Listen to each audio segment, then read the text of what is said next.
You're a superhero.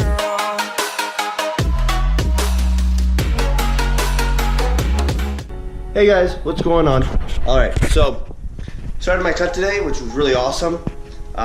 Weighing in at 181, that's what the starting weight is. Competition's May 20th. I have 13 weeks to get down to hopefully 165. Okay, so there it is. Tricep, bicep. You can still see a little bit of the abs at the moment, so hopefully that means, I'm assuming that's a good sign, meaning that I'm not too fatty.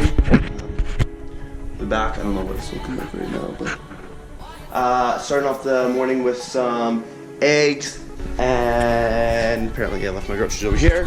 Some tortilla wraps, whole wheat. I'm gonna try really hard to simply stick to just complex carbs, real simple carbs. Alrighty guys, so this is what I'm gonna be eating right now, right before the gym, about an hour and a half maybe before the gym. I got 2 tortillas, some salsa and scrambled eggs, and then I got 5 ounces of strawberries. Today is my macros at the moment.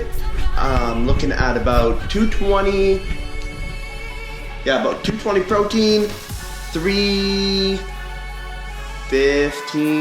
330, 315, something like that, carbs, and about 65 grams of fat.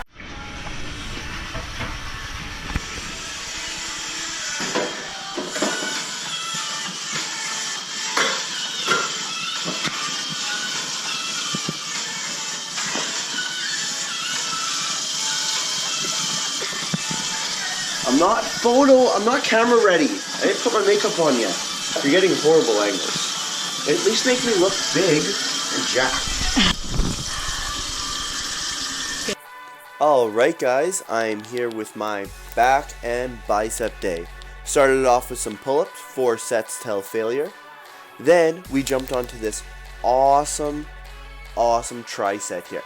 So it's a isolation dumbbell row, like machine.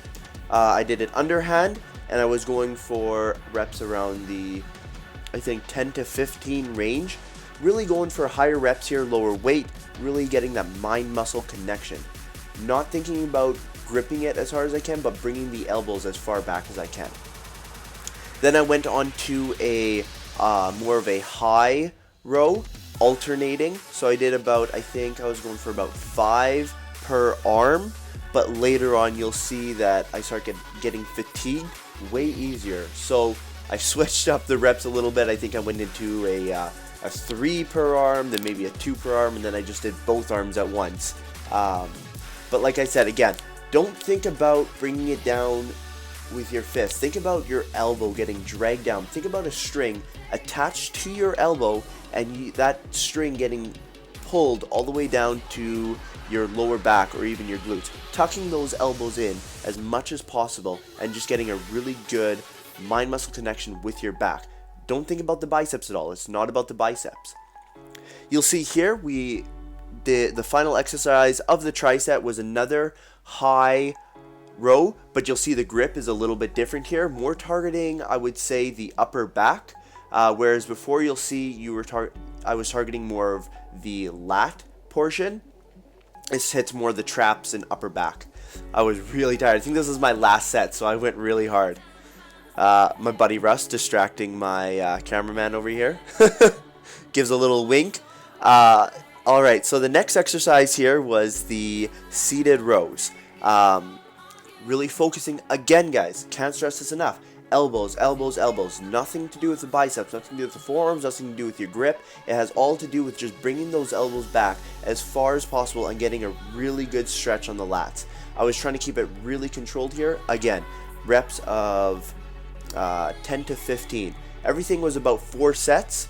I think we did maybe 5 sets on one of the bicep workouts, but 4 sets basically throughout the workout of 10 to 15 reps.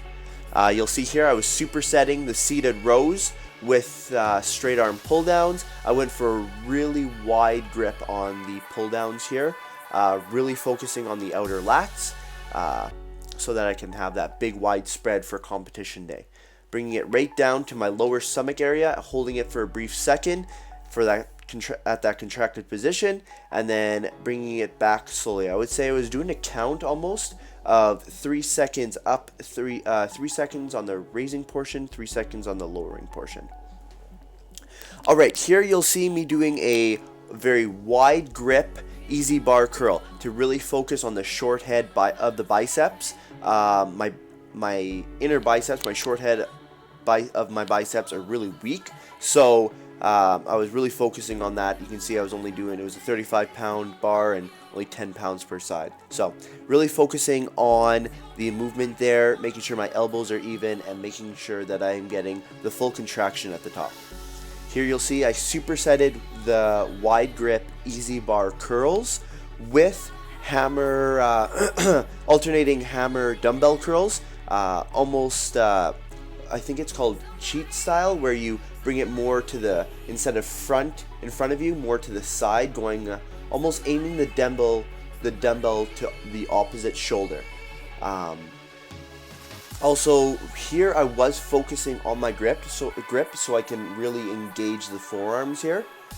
We didn't do any forearm specific exercises, so I was just making sure that I was working on my forearm strength and wanting to really build my forearm out a little bit using the hammer curls.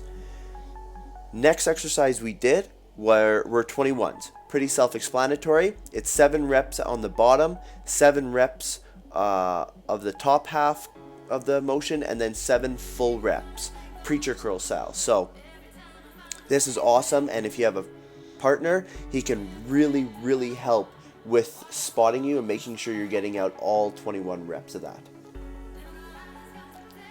Here you'll see this is where we finished off the exercise. This is where I believe we did our an exercise with 5 sets. We did alternating machine preacher curl, one arm at a time, to really focus on each individual bicep. I really wanted to make sure that I finished the workout off with making sure that each bicep was just as fatigued as the other one. So I was doing, I think, about 10 reps per arm. I think that's what I did. And then you'll see me go into 10 reps with both arms. So I did 10 reps with my right arm, 10 reps with my left arm, and then 10 reps with both arms. And you'll see here that I don't actually grip the bars with a full grip. I actually curl my fingers in and I use just my palms so that I get no shoulder usage. I find that when I grip it with just my palms, I'm using straight bicep. Just got back from the cardio session, which was amazing. Felt great. To be quite honest, I didn't want to do it. You know what? I went there and I felt great and I loved it, and I'm so glad I went. Like sometimes, like, you know, there's points where you're just like, oh, I just don't want to do this. And you got to think, like, that's gonna almost separate you from the next guy, right? If you were like, I don't really feel like doing it, and you don't do it, how does that make you any different from the guy that also said, no, I don't really want to do it? If you just get up and just do it, it separates you from the others. I'm not saying it separates you from everybody, but it's gonna separate you from a lot of other people. Whereas, you know, a lot of people where they only go to the gym if they really feel like going to the gym. You just need to get yourself there and just do your workout. And you know what? A bad workout is always better than no workout, in my opinion anyway.